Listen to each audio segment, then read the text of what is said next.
অবশেষে বাড়ি ফিরল রাইসামনি, জীবিত নয়, মরদেহ হয়ে লাশবাহী ফ্রিজিং গাড়িতে করে।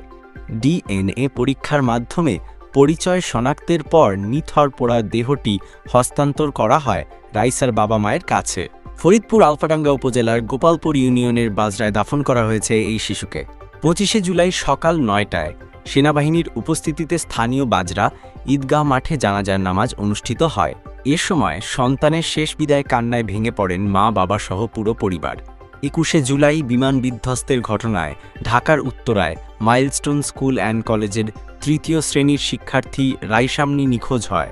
এরপর লাশের সন্ধান পাওয়া যায় ঢাকার সামরিক হাসপাতাল সিএমএইচএ।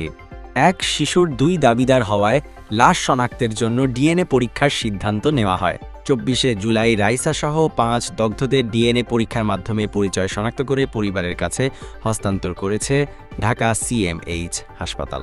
তবে এমন ভয়ঙ্কর ঘটনার শিকার যেন কোনো পরিবারকেই হতে না হয়, এমনটাই জানিয়েছে এলাকাবাসী।